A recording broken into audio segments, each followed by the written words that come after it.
वन्दे मातरम् वन्दे मातरम् सुजलां सुफलां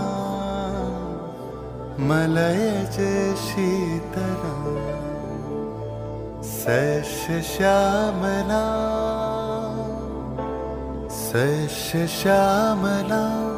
मातरं वन्दे मातरम।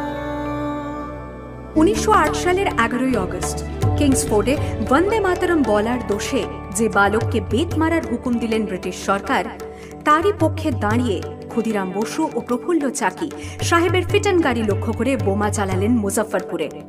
সাহেব নিহত হলেন না, তবু নাবালক ক্ষুদিরামকে ফাঁসির হুকুম দেয়া হলো। আমি হাসি হাসি পড়ব ফাঁসি, দেখবে ভারতবাসী। ও মা হাসি হাসি পড়ব ফাঁসি, দেখবে ভারতবাসী। একবার বিদায় দে মা, ঘুরে আসি। 9 সেপ্টেম্বর 1915 ইংরেজদের সঙ্গে সম্মুখ সমরের স্বাধীনতা ছিনিয়ে নিতে অস্ত্র আনার পরিকল্পনা করেন যতীন্দ্রনাথ মুখোপাধ্যায়। বালেশ্বরে সঙ্গীদের নিয়ে জাহাজ থেকে সেই অস্ত্র নামাতে গেলে ইংরেজ বাহিনী তাঁদের ঘিরে ফেলে। বুড়িবালমের তীরে লড়াই বাঁধে বিরাট ইংরেজ বাহিনী বনাম বাঘা যতীন ও তার 4 সতীর্থদের।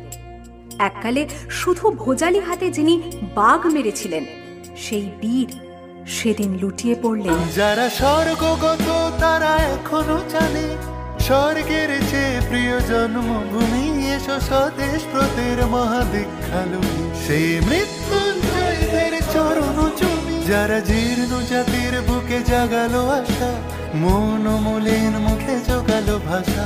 আজি রক্ত কমলে গাথা, আজি রক্ত কমলে গাথা মানল খাই।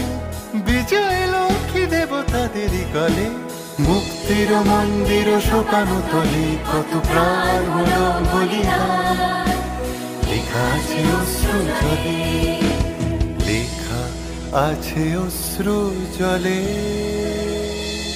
18 এপ্রিল 1918 মাস্টারদা সূর্য সেন ও তাঁর 65 জন শিষ্য মিলে পরিকল্পনা করে চট্টগ্রামে ব্রিটিশ পুলিশের অস্ত্রাগার লুট করেন এবং তারপরে লুকিয়ে আশ্রয় নেন জালালাবাদ পাহাড়ে।